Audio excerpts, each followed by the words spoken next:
Really excited to introduce our next speaker. You know, in the never-ending search for beverage innovation, sometimes it takes an outside perspective to see things that others may not. You take our next presenter, for example. As a co-founder and COO of Distill Ventures, an independent drinks accelerator based in London that operates under an exclusive partnership with spirits conglomerate Diageo, Dan Gasper has extensive experience in alcoholic beverages. Since its founding in 2013, Distill Ventures has committed over $61 million to more than 15 founder-led startups in spirits. But with its investment last year in Seedlip, a non-alcoholic distilled spirit, the company signaled its interest in supporting brands developing unique and sophisticated non-alcoholic drink experiences that bring an elevated presentation and a sense of occasion to bars and restaurants. In asking the question, what do you drink when you're not drinking? Gasper and the team at Distill Ventures aren't seeking the next hot mocktail line. They're pursuing truly innovative brands that are marrying the experience of drinking a refined craft cocktail at a stylish bar with consumers' growing demand for more choices in non-alcoholic drinks. Dan is here to discuss the opportunity that Distill Ventures, and through them, one of the world's largest alcoholic beverage companies, sees in this new way of looking at non-alcoholic drinks, and how this unique proposition will shape the industry in bars and restaurants and at traditional retail. Dan?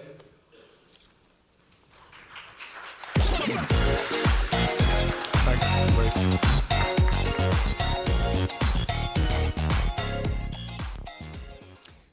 Good afternoon. Thanks very much. Hope you all had a great lunch. My name's Dan Gasper. Thank you very much for a great introduction, Marty. It's a real pleasure to be here today. Thank you for having me. As you said, I'm one of the co-founders of a London-based business called Distill Ventures. You may see we're London-based because of my ridiculous accent. We're the world's only spirit-focused accelerator. We offer founders and entrepreneurs a combination of cash investment, mentoring, and access to expertise to help them go further, faster. We were looking around the world at why it was quite so difficult for craft spirit companies and spirit brands to grow, and we realized there wasn't really an ecosystem that the tech space and that the soft drink business enjoys in terms of accelerators and incubators. So back in 2013, we founded Distill Ventures. We partnered with a small drinks business called Diageo, and we've been rocking and rolling ever since. So with a name like Distill Ventures, you may be asking why I'm at a conference which is focused on non-alcohol. But over the past 4 years, we've become increasingly excited about a new category that we're calling non-alc, and that's what I'm here to talk to you about today. So first, just a little bit about us. We are an accelerator. So how do we support our entrepreneurs and to help launch and scale brands? First up is expertise. Our team has over 200 years of startup experience. There are a whole variety of different people in our team that have all had. You can't work at a senior level in our team unless you've run your own business and succeeded or failed. It's really important. We also have a network of about 350 drink specialists around the world who can help the businesses we're invested in. And perhaps more and more importantly, we have an online hub which is full of videos, templates, and hacks and cheats and advice from the entrepreneurs that we're already invested in, who've already learned and grown their businesses, and they share that with the new entrepreneurs that are coming into our portfolio. So all of those things are really there to support and allow our entrepreneurs to make better decisions, fewer mistakes, and expand their business in real time and solve the problems that are coming up ahead. The other piece and second piece is mentoring and coaching. Entrepreneurs go on a hell of a journey. As many of you in the audience will well know, you may start with 1 or 2 people, you may rapidly become 10, you may rapidly become 20. And so growing entrepreneurs' skills, helping them hire against their weaknesses, and all the time ensuring that they retain leadership in the business is absolutely crucial, and that's what our mentoring and coaching does. And then finally, of course, investment. As we all know in this room, growing brands is an expensive habit. What usually happens and what we saw before we started Distill Ventures was that a lot of entrepreneurs, they only really figure out what they need to be doing in their 3rd year. And by that time, they've taken so much investment that they're probably, they've been taken away from control in the business. They may not own enough to actually make the bold decisions that they want to go and do and take the learnings on board. So although our cash investments comes through a partnership with the world's biggest liquor business, Diageo, it's structured in an incredibly unique way so that when the investment comes in, it's always as a minority shareholding. This leaves the entrepreneur very much in control of their business, and we're there to help and support them grow the very boldest and best vision of what they want to do. So that's just a little bit about us and our accelerator. So one of the things we look for at Distill Ventures is great teams with ambition to change the industry. And in terms of changing the industry, we think one of the biggest opportunities that's out there in the world today in the drinks industry is the emergence of what we're calling the non-alcohol category. Many non-alcoholic brands, many of the brands that you see here today in the room and that have been at the show over the last couple of days, they find it incredibly difficult growing in the on-premise, because it is a very difficult space.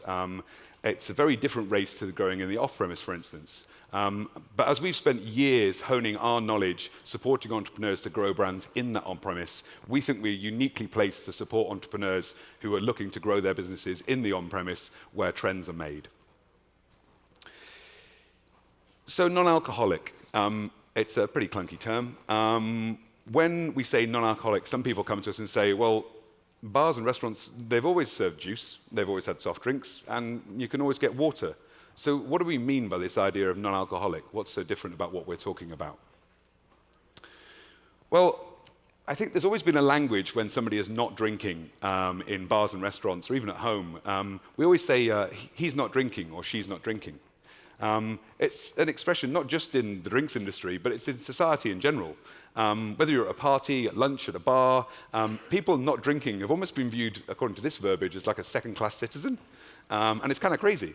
And we think this is changing significantly, and we see the early signs of this changing. So when we talk about non-alcoholic drinks, we've attempted to come up with a bit of a definition to try to explain what we're talking about specifically. And this is that. So non-alcoholic drinks are zero-proof drinks which offer an experience just as great as the alcohol drinker gets.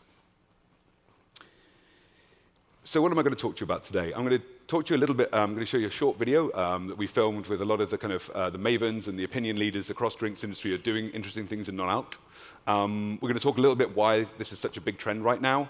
I'm also going to talk about how to create a great non-alcohol experience in the on-premise, because that's really crucial. And then I'm going to show you some of the brands around the world, North America, but also the rest of the world, who we think are showing where the category is going. Because it's really early in this category, I might add. First, and perhaps seamlessly, I'm going to start with a short video. I think the entire bar world and the dynamic of what a bar is changing at a pace we're almost struggling to keep up with. I think there are definitely more people, especially even in the last year, that are thinking more about what they drink and how much alcohol they drink. People like ceremonies. People like to feel there's something in their hand when they're having dinner. People like to feel as though they're part of what's going on. There's a massive demand for something which works between a can of soft drink and an alcoholic drink. You know, people that choose not to drink are kind of like, hey, I want something like cool and nuanced and interesting and subtle as well. So that's the biggest change that I've seen.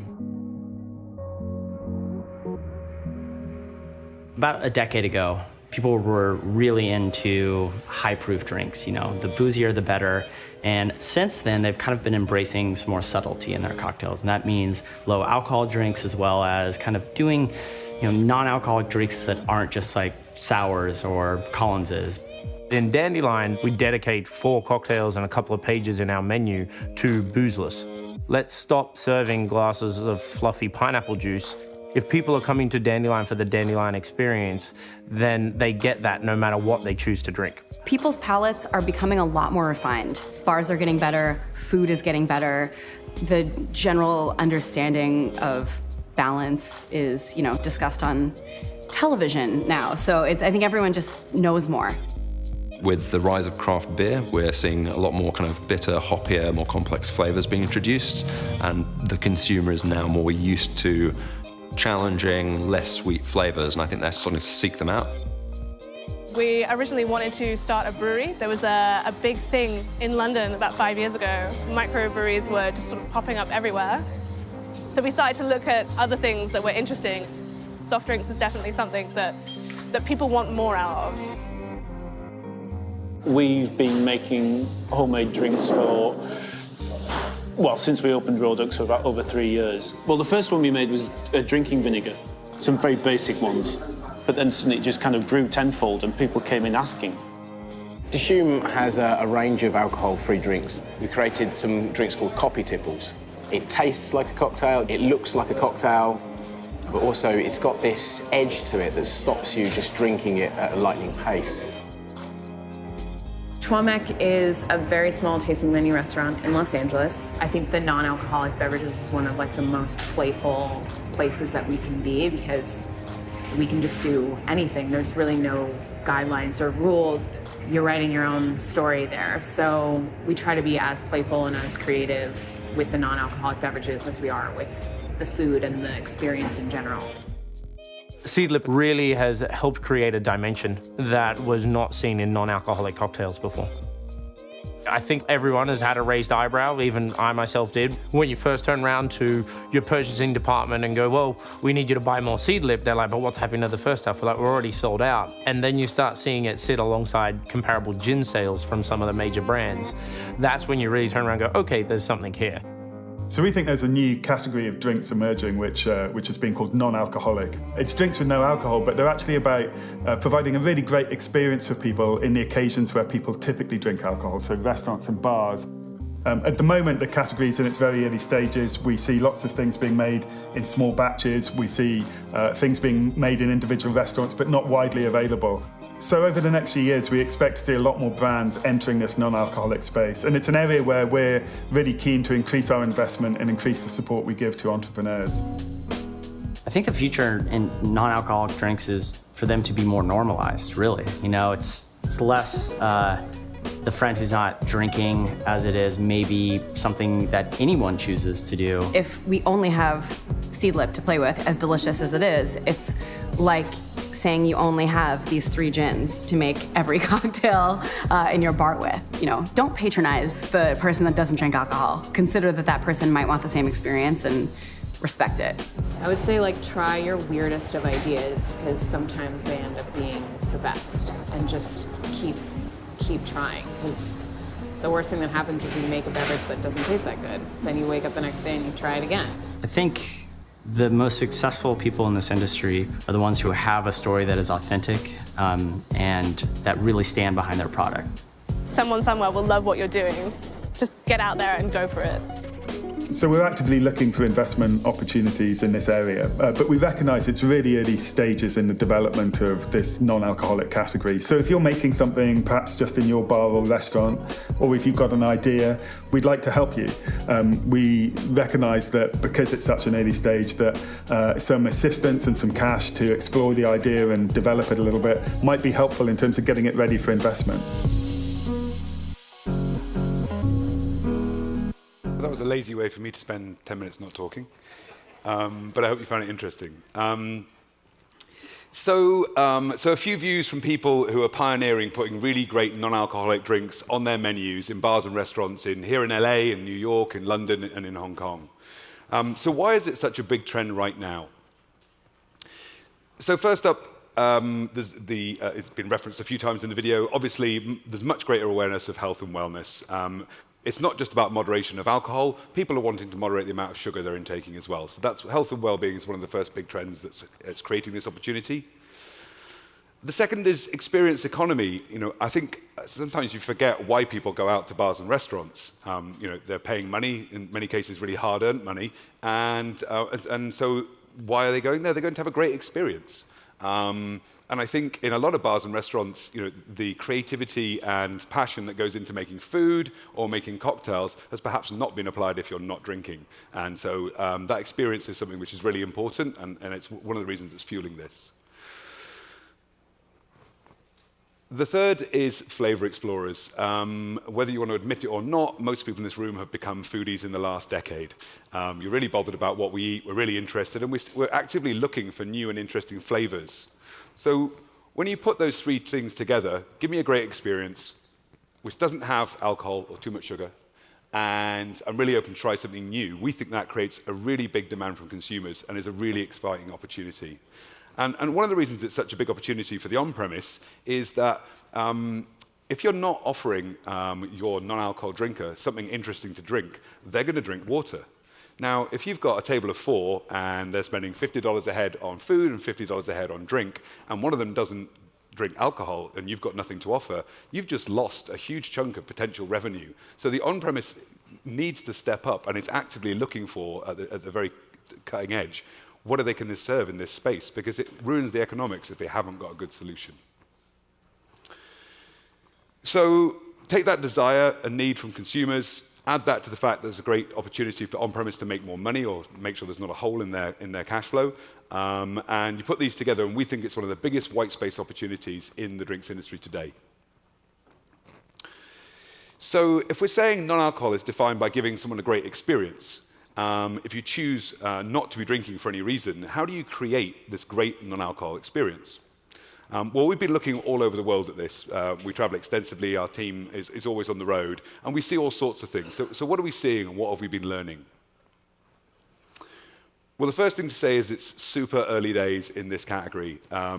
Of course, there are people who have been pioneering. Some of the people you saw in the video earlier, a local restaurant, have been doing great things for years, making stuff in their own bars, serving it to their customers. But we think very few people are really thinking about how to commercialize this and make this into actually a portable beverage, something that's sold outside of just their own bar or restaurant.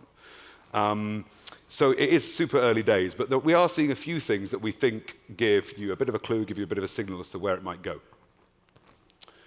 So they fit into kind of 3 categories: brilliantly crafted and beautifully served, complex flavors and natural ingredients, and borrowing techniques from the language of booze. And I'm going to talk to you each about these. First up, let's talk about brilliantly crafted and beautifully served. So this first one, brilliantly crafted and beautifully served. So it comes back to our definition, offering an experience that is as great as the alcohol drinker gets. But what are the components of that? The first up is bartender involvement. For some of you in this room who might enjoy the craft cocktail revolution that's been going on in North America for the last decade, you get to see amazing creations come together in front of your eye when you're sat in front of the bartender. You get to see them doing all sorts of fascinating things. Now, if I'm in a group at a cocktail bar and I'm not drinking, and I see my friends' drinks come together as these beautiful works of art, but all the bartender does is open the top of a soda bottle, pop it down in front of me, not feeling so great, bit of a second-class citizen. So they've got to do something where they use that kind of passion, creativity, and use their creativity to create great drinks. So bartender involvement's key. Presentation is also a huge piece. You know, the garnish, the glassware, all of these kind of things. Again, that, you know, cracking the crown cap off a bottle of soda is not going to give me the same experience as that particularly beautiful drink being served to me. So that's really important. And the last piece, I guess, is sensation. It's a terrifying word. We've all said it probably in this room. It's mouthfeel. Alcohol is really, really great at giving you a wonderful mouthfeel. It coats the mouth. You get you get lots of different layers of taste. You get finish. And it's something that non-alcohol really struggles with. A lot of drinks just dissipate very quickly. There is no finish. There is no development. So those are the 3 things which we think you have to really be working towards if you're going to answer this need. So the next one is complex flavors and natural ingredients. So first, we call it the sip, don't gulp challenge. If you're drinking non-alcohol and if you're not drinking and you're sat with a load of people who are drinking and you order, say, a round of drinks, the 3 people who've got alcoholic drinks, they are sipping their drinks. There's something within alcohol, usually quite a dry flavor profile, which means you do not gulp it down, you sip. But if you've got a soda in front of you, you can gulp it down, and suddenly you're out of the round. You've finished, you're waiting 35, 40 minutes for the rest of your friends who are sat there drinking, and we think that's incredibly important. It's got to be a flavor profile that is really allows you to sip and savor, not gulp. But on the route to creating this kind of new beverage, we think it's really important that that people don't do what the food industry did 20 to 30 years ago. When people were getting more health conscious 20 to 30 years ago, there were lots of light foods and fat-free foods. But in doing so, they created what we call kind of Franken foods. They created things full of gums, thickeners, stabilizers, artificial nasties. And we believe that people know too much now. when you're looking at your food, when you're looking at your drinks, you know a great deal about the ingredients that are going into something. So these non-alcohol drinks cannot fall into the trap of what food used to do. So last up is borrowing techniques from the language of booze. I mean, booze has got literally hundreds and hundreds of years of history, heritage, and mythology to draw from. And so there's no reason why you can't borrow a few of those bits, or even give some back. Some examples of some of the interesting things we see which play with this kind of with this booze language is Confluence Coffee. This is top left. These guys are craft coffee brewers. They talk very much about coming from a craft beer background, but also from coffee. And when they talk about how they make their products, it's very clear that they are crafting and brewing coffee. It's not it's semiotics, but it's really important. Another brand here, which we mentioned earlier on the right, is called Seedlip. This is a business that Distill Ventures invested in about 18 months ago. It is a distilled non-alcoholic spirit. So they distill, like you would distill a gin, and then they take the alcohol out of it again. And it's used as a base for cocktails, as you saw in many of the in the video earlier. So borrowing from the language of booze is incredibly important. So where's the category going? I'm running out of time, so I'm going to have to move quite swiftly. But these are the 5 areas that we think are the most interesting when it comes to non-alc. Complex and bitter flavors, non-alcoholic spirits, kombuchas, shrubs, and teas and coffees. And I'm going to talk to you about a few examples that we think are really interesting in each of these spaces. So first up, bitter and complex flavors. Hop is a really fascinating area. Hop sodas are emerging using techniques from brewing. They're infusions, they use different types of hops, and they're creating flavor profiles that are much more commonly seen in beer and bringing them into soda. It's a really interesting flavor profile. Obviously, seltzers are something that's doing really well here at the moment, and they're borrowing techniques from the perfume industry, using hydrosols to make really delicate essences of herbs and spices that makes those seltzers taste so much more than just a flavored mineral water that we're used to. The other area, and one which we obviously have this investment in, is non-alcoholic spirits. It's a really nascent category, but it's one that's growing every day. As well as Seedlip, recently launched was this Herbie Virgin, which is a non-alcoholic gin from Denmark. On the end is Memento, which was launched about 4 weeks ago in Italy, and again is a non-alcoholic gin substitute. And on the left is Barago. All of these products are created using similar techniques and are being really welcomed by the bar community as a base spirit. Just to give you an idea, most of these retail for around $50 for a 70 cl bottle, a 700 ml bottle. Kombucha, booch, I think everybody knows how exciting kombucha is in North America, but what we think is really interesting are the kind of, I guess, is the more real, raw kombucha flavors. Kombucha has such an amazing flavor profile, which again allows you to, it really passes that sip, don't gulp challenge. Coffee and tea, big old category. I mean, tea, if you go to Asia, 1 billion people enjoy drinking tea with their food. It's a common culture in Asia, but it's not that common in Western Europe. It's not that common in North America.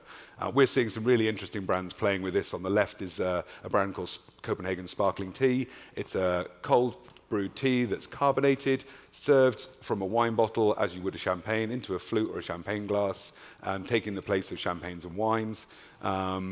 Coffee as well, there's lots of really interesting stuff going on in coffee. It's not just Stumptown that are doing interesting flavors, but the guys from Rise, Keepers, Confluence, they're all really pushing boundaries and creating something which has a coffee kick, but also has a flavor that you'd much more you're going to enjoy in a bar and restaurant than necessarily the flavor profiles you look for in your morning hot coffee.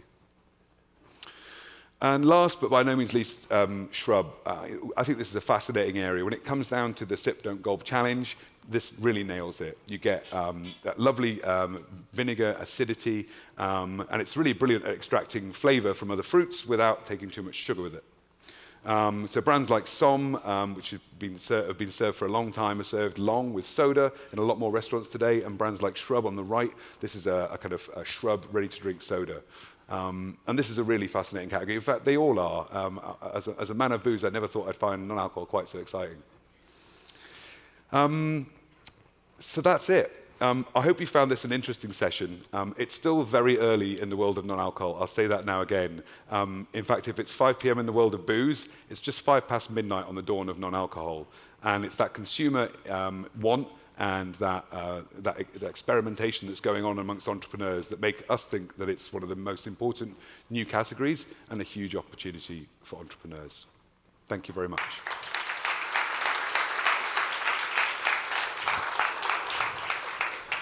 Thanks so much, Dan. That was great. You covered a lot of stuff. So we have time for a real quick question, just to follow up, and I encourage you guys to seek out Dan and chat a little bit further. You know, you mentioned, or it was mentioned in the video, sort of get weird, be disruptive, don't be afraid. Real quick, how do you sort of know if you're on the right track, being disruptive, you know, staying on the line of being practical, but also offering something new?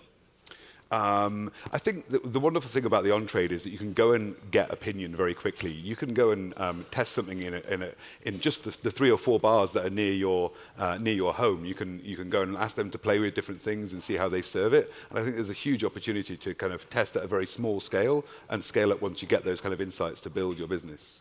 Great, Dan. Well, we're out of time. You get a really great presentation. Swift. Thank you so much for the great information.